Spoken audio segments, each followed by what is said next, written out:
Terima kasih pemirsa, Anda masih bersama saya Fani Maniar dalam iNews Prime. Korban meninggal dunia akibat gempa Turki dan Suriah mencapai lebih dari 37.000 jiwa. Sementara tim SAR masih terus berupaya menyelamatkan korban yang terjebak reruntuhan.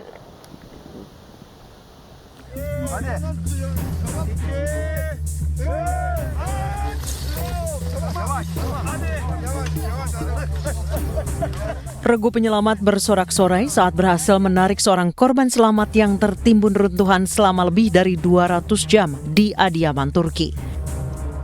Para medis langsung memberikan infus berisi cairan dan oksigen setelah ia terjebak dalam runtuhan tanpa makan dan minum selama lebih dari sepekan dalam kondisi cuaca dingin ekstrim. Organisasi kemanusiaan dan sejumlah relawan dari berbagai negara ikut membantu proses pencarian dan evakuasi korban gempa yang masih tertimbun runtuhan di Turki dan Suriah. Meski sudah lebih dari sepekan dan mulai putus asa, regu penyelamat tetap terus berusaha mencari kemungkinan adanya penyintas. Perserikatan Bangsa-Bangsa telah mengumumkan bahwa Presiden Suriah telah setuju untuk membuka 2 titik penyeberangan baru dari Turki ke Suriah. Jalur ini akan memungkinkan akses bantuan kemanusiaan melewati jalur-jalur yang dikuasai pemberontak.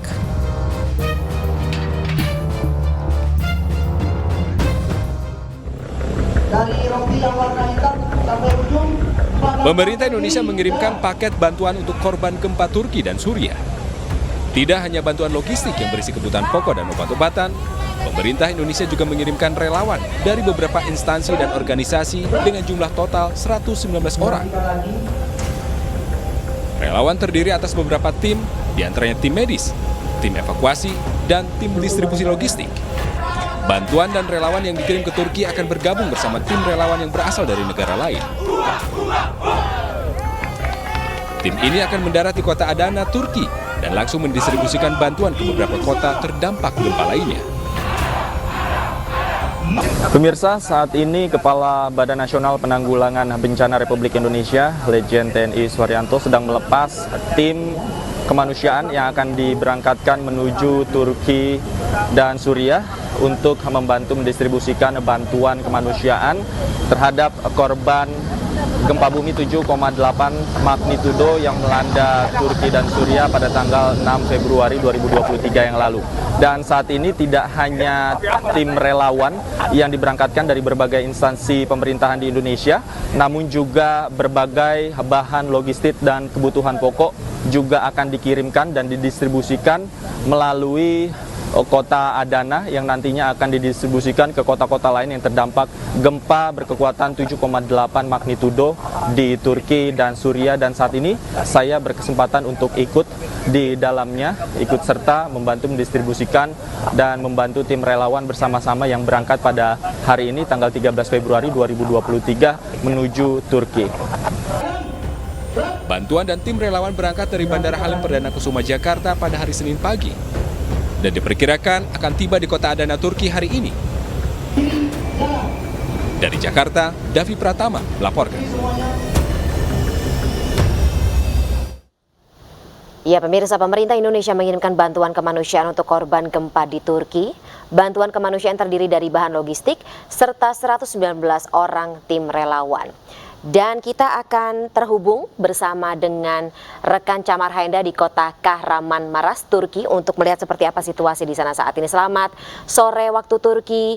Camar, mungkin bisa digambarkan situasi di belakang Anda saat ini. Tampaknya kelihatannya adalah bangunan roboh dan sedang dievakuasi. Mungkin bisa digambarkan situasi di sana seperti apa saat ini? Baik, selamat sore waktu Turki dan juga selamat malam waktu Indonesia, Fani dan juga pemirsa dimanapun berada. Saat ini saya sudah berada di wilayah Kahramanmaraş yang sering disebut-sebutkan ini menjadi titik pusat dari gempa Turki, dan bisa dilihat untuk proses evakuasi masih terus dilakukan.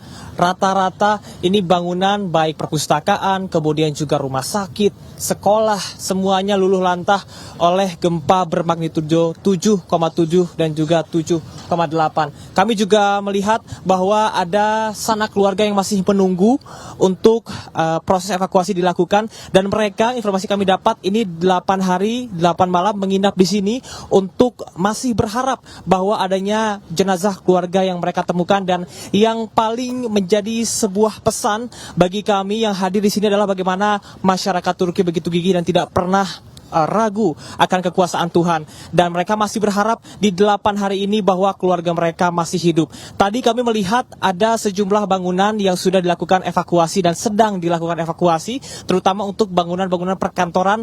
Dan di Kahramanmaraş ini ada satu bangunan yang tadi kami lihat, dan petugas ini membuat sebuah lubang untuk bisa mencari titik dari keberadaan victims ataupun juga mayat, atau juga justru bahkan mereka yang masih bisa diselamatkan begitu. Namun hingga dengan saat ini kami belum mendapatkan informasi dan juga belum mendapatkan update terkini apakah sudah ditemukan atau belum. Namun sejauh ini sekali lagi yang dapat kami sampaikan bahwa belum ditemukannya jenazah baru begitu. Namun meski tidak ditemukan jenazah, kami melihat untuk penyiagaan dari ambulans kemudian juga eskavator ini masih terus dilakukan apabila nantinya membutuhkan untuk mengangkut jenazah menuju ke ambulans dan juga ke rumah sakit untuk nantinya diberikan kepada keluarga.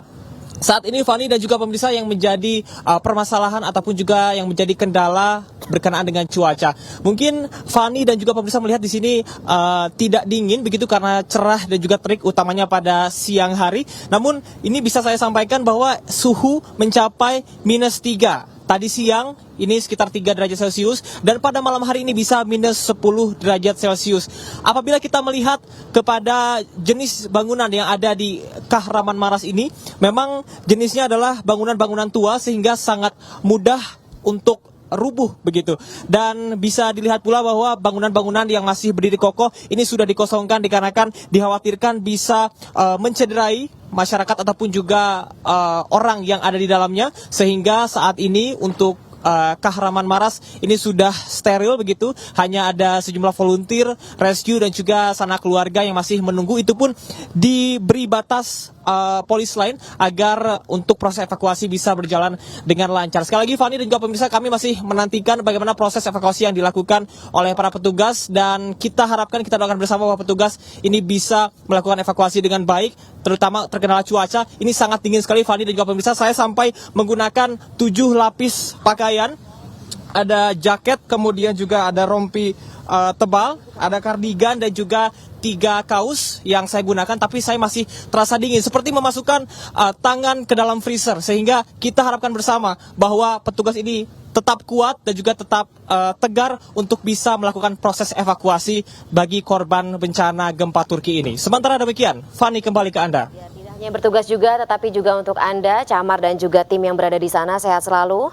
Selamat kembali bertugas. Selanjutnya pemirsa, kita akan bergabung bersama dengan Davi Pratama di Hasa, Turki. Davi, selamat sore. Bagaimana proses penyerahan bantuan di lokasi tempat Anda berada saat ini?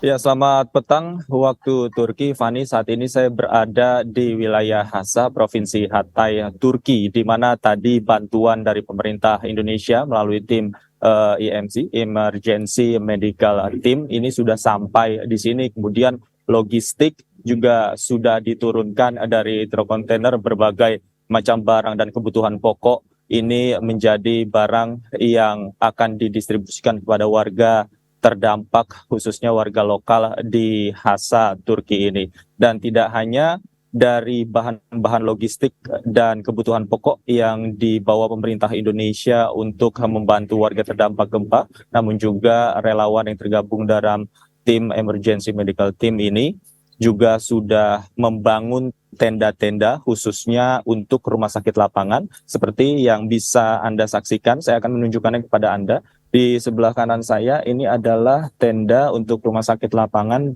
untuk nantinya membantu warga lokal khususnya di Hasa dan juga secara umum di wilayah-wilayah lain di sekitar Hasa untuk membantu pengobatan baik itu secara medis dan juga psikologis akibat terdampak gempa bumi berkekuatan 7,8 magnitudo yang melanda Turki pada tanggal 6 Februari 2023 yang lalu.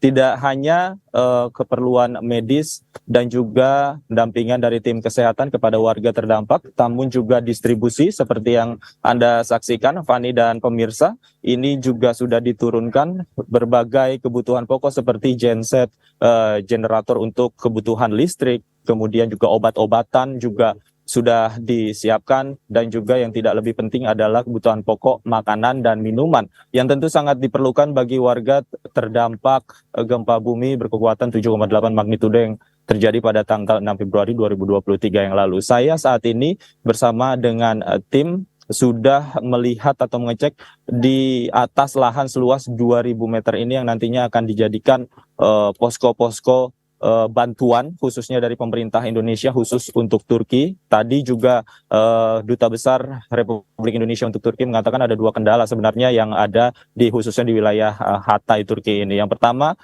suhu, walaupun di wilayah ini suhu juga relatif lebih hangat dibandingkan dengan di wilayah lain khususnya di Gaziantep, namun juga pada malam hari suhu bisa mencapai kurang lebih 2 hingga 3 derajat Celcius, dan ini juga cukup dingin. Tidak hanya itu, permasalahan sosial juga sudah mulai muncul, dan itu harus diantisipasi karena warga yang kekurangan listrik, warga yang tidak mendapatkan pasokan air dan kebutuhan pokok ini mulai meminta atau membutuhkan sekali bantuan khususnya dari pemerintah Indonesia. Tentu saja ketika kami datang ke sini mereka berharap banyak, dan tentu semuanya harus terkoordinir dengan rapi, dengan baik oleh tim agar tidak terjadi tumpang tindih khususnya terkait prosedur pengambilan bantuan yang akan nanti didistribusikan secara merata untuk warga lokal di Hasa, Provinsi Hatay, Turki ini. Kita nanti juga masih akan nantikan bagaimana proses distribusi kebutuhan pokok ini terjadi, dan juga proses pemeriksaan khususnya dari tim kesehatan di rumah sakit lapangan terhadap warga lokal di Hasa, Provinsi Hatay, Turki. Untuk sementara kembali ke Anda, Fani. Baik, terima kasih Davi atas laporannya. Selamat kembali bertugas, jaga kesehatan juga untuk Davi dan juga tim yang bertugas di sana.